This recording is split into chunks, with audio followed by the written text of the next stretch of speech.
Garsonluk yaptığımda Avusturya şivesiyle biri geliyor, anlamadığım oluyor. Ve bana kızdıkları oldu. Ben dedim siz Türkçe konuşabiliyor musunuz? Konuşamıyorsunuz. Ben sizin dilinizi öğrenmeye. Yapabildiğim bu, elimden gelen bu. O yüzden oturup da buna ağlayamam. Hani yapacak bir şey yok. Nereye gidersen git. Sadece Avusturya'da, Almanya'da da var bu aynısı. Herkese merhaba. Yeni videoma hoş geldiniz. Sokak röportajlarına kaldığımız yerden devam ediyorum. Bugünün konusu Avrupa'da, daha doğrusu Avusturya'da öğrenci olmak. Benim gibi Türkiye'den Avusturya'ya, yani Viyana'ya okumak için gelmiş arkadaşlarla bu konu üzerine sohbet ettik. Bize yaşadığı tecrübelerden bahsettiler. Bakalım ne anlatmışlar. Kısaca kendini tanıtabilir misin? Tabii ki de. Ben Ece Tuncer. Viyana'da okuyorum. Viyana Üniversitesi Devlet Konservatuarı müzik bölümü öğrencisiyim. Solo viyolacıyım. Yaklaşık 8 yıldır buradayım. Bayağı uzun bir süredir. Merhaba, ben Evrim. 11 yıl önce Viyana'ya geldim. Tıp okumak amaçlı. Okul bitirdikten sonra da burada çalışmaya başladım, iş buldum. 3 yıldır da hastanede çalışıyorum. Merhaba, ben Ecem. Liseden sonra Viyana'ya geldim okul için. Şu anda bir şirkette çalışıyorum. Teşekkürler. Almanca öğrenmeye ilk nerede başladın? İlk buraya geldiğimde başladım.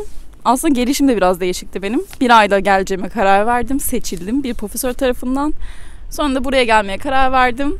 Direkt Almanca kursuna başladım. Burada üniversitenin, Viyana Üniversitesi'nin verdiği bir tane kurs vardı. Ona başladım. Direkt herkesin gittiği klasik kursumuz. Orada başladım ve yaklaşık sonrasında ama çok sıkıldım. Ben kurs insanı olmadığım için tandem partner buldum. Onunla çalışmaya başladım, işte denize giderken, işte nehre giderken falan sürekli böyle Türkçe, Almanca öğrenme şeyi yapıyorduk birlikte. Tandem partnerlik, değişim şey yapıyorduk, dili. Almanca öğrenmeye ilk Türkiye'de başladım. Sonra buraya geldiğimde Almanca kursuna devam ettim. Ondan sonra Almanca kursu bittikten sonra üniversiteye başlayınca yine kendi çabalarımla bir şeyler yapmaya çalıştım. Almanca tabii ki zor bir dil. İlk öğrenmeye Viyana'da başladım. Türkiye'den gelirken sıfır Almanca ile geldim. Ve A1'den şu anda sanırım C1 seviyesindeyimdir. C1'e kadar Viyana'da öğrenim gördüm. Peki zorlanmış mıydın Almanca öğrenirken? Ya aslında ben Almancayı çok seviyordum. O yüzden hiç zorlanmadım. Tek sorun işte burada çok fazla Türk var. O biraz zorluyor insanı.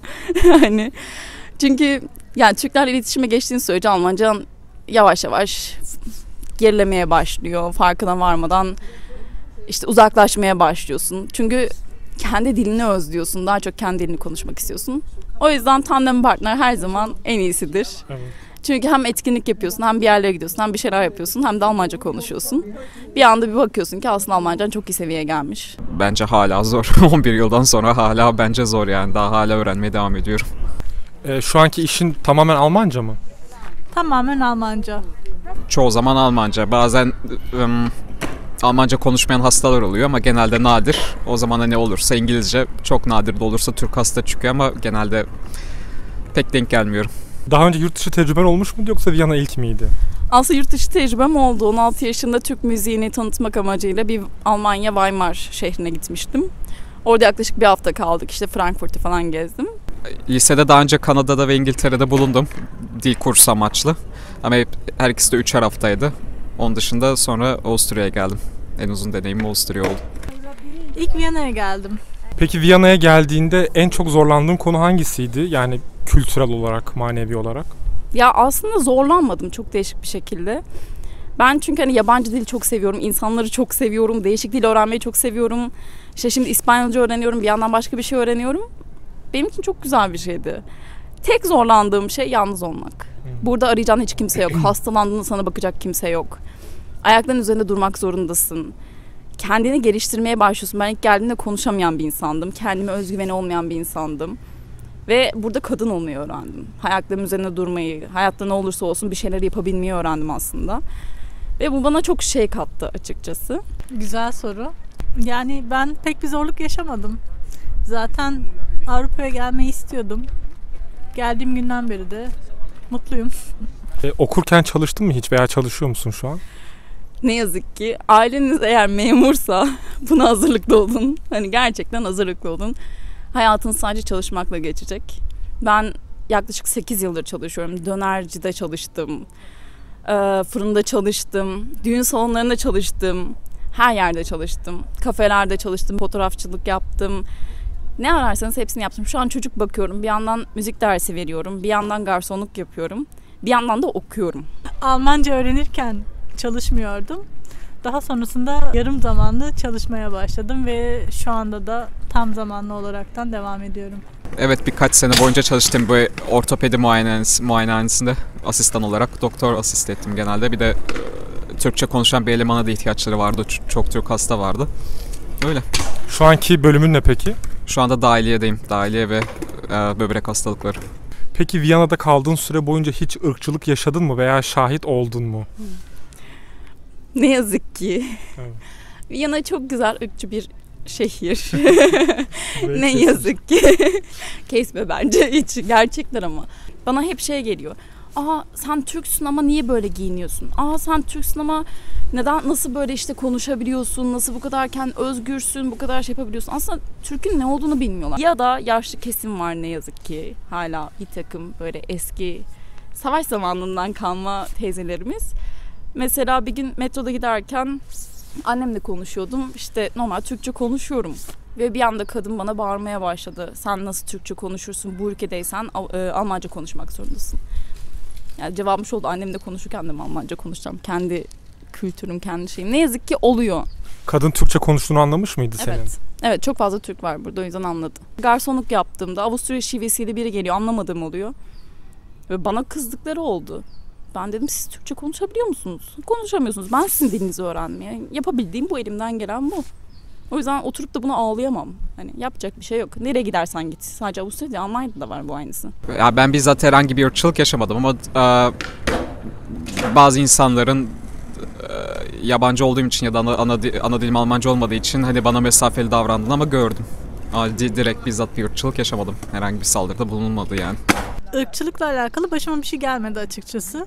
Ama çevremden gördüğüm insanlar ve son zamanlarda yaşanan olaylardan dolayı sanırım ırkçılık bir nebze de olsa artmış durumda şu anda. Peki şu anki aklın olsa, yani şu anki bilgin ve tecrübenle 18 yaşına geri dönsen, yani 18 yaşında geldiğini varsayıyorum yaklaşık o yaşlarda. Evet, Tekrar Avusturya'ya gelir miydin? Yoksa başka bir yere mi giderdin? Yoksa hiç mi gitmezdin? Türkiye'de mi kalırdın? ya benim hayalim her zaman 18'imde yurt dışına çıkmaktı zaten. Şans eseri çıktım. Kesinlikle yurt dışına gelirdim. Yani ben oldum. Ben bir kadın olabildim bu ülkede. Ayaklarımın üzerine duran hiçbir şey, yani başıma bir şey gelse bile ben artık her şeyi yapabilirim. Bununla hiçbir şeyim yok. Evet, depresyona girip çıkıyoruz biz burada yaşayanlar. Sürekli bir şeyler oluyor ama biz hayatın üstesinden gelmeyi öğrendik. Avusturya olur muydu? O tartışılır. İşin garibi ise işte Avusturya'yı sevmeyip Almanya'ya taşındım. Sonra Avusturya'yı çok özlediğim için tekrar geri döndüm. Bu Viyana'ya gelince Viyana'dan kurtulma şansın yok. Hani seviyorsun. Her şey çok rahat. Ama çok zor. Peki müzikle alakalı, yani buraya gelmeden önce müzik okuyacağım belliydi zaten. Onun etkisi var mı Avusturya'yı seçmende? Yani klasik müzik. Mozart, Beethoven, Schubert, Strauss. Ya aslında Avusturya'yı ben seçmedim. Ben seçilerek geldiğim için Evet. ben çok geç müziğe başladım. Benim öyle bir şeyim var, hani zorluğum. 16 yaşında müziğe başladım. Geçten kasın 16 yaş tabii. 16 yaş, çok geç bir yaş. Hani yaylı bir enstrüman için. 15-16 yaşında güzel sanatlarda başladım. 17-18 yaşımda Bilkent Konservatuvarı Lisesi'ne seçildim. Sonra bir master class'a gittim. Bir profesör, Viyana'dan bir profesör, çok ünlü bir profesör. Hadi gel Viyana'da oku dedi. İyi tamam dedim, hadi geliyorum. Yani hani ailem de bunun hani bir bilincinde değildi. Nereye gidiyorsun? Viyana'ya gidiyorum. Hadi bakalım, hani bir anda Avrupa ülkesine geldim. Sudan çıkmış balık bolundaydım aslında. Böyle okyanusta bir Nemo gibiydim. Küçük balık Nemo tarzında bir yüzüyordum böyle. Zor. Ama gelir miydim? %100 gelirdim. Ya tabii ki de başka bir ülkeye gitmek isterdim. Öncelikli olarak hiçbir zaman Avusturya'da Viyana'da okumak istemedim. Daha 11 sene önce maddi açılardan en uygun olan Avusturya'ydı.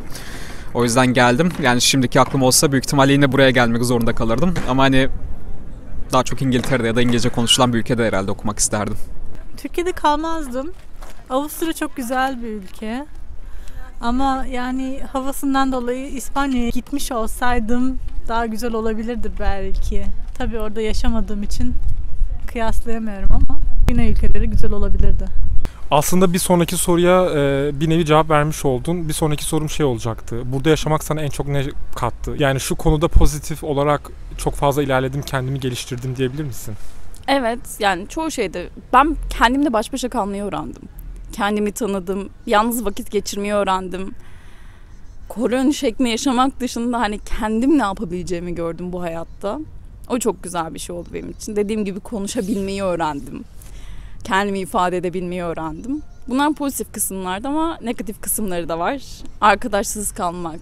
Türkiye'de bulduğum dostlukları burada bulamamak. Hani evet arkadaşlarım var ama o dostluklar yok ne yazık ki. Birçok zorlukla başa çıkmayı öğreniyorsun burada. Çünkü yabancı bir ülkede kimseyi tanımadan, yabancı bir dilin konuşulduğu bir ülkede tekrardan baştan başlayıp yeniden bir çevre edinip hayatta kalmaya çalışıyorsun bir nevi. Tabii ki de bu da insana böyle bir pozitif getiri sağlıyor. Zorluklarla tek başına çıkmasını sağlıyor. Yani evet. Yani buraya gelen birçok öğrenci gibi yalnız geldim, tektim. Her şeyi tek başına halletmek zorunda kaldım. Yani özgürce yaşamayı öğreniyorsun. Türkiye'ye ne sıklıkla gidip geliyorsun? Aslında ilk 2 yıl hiç gitmedim Almanca öğrenmek için.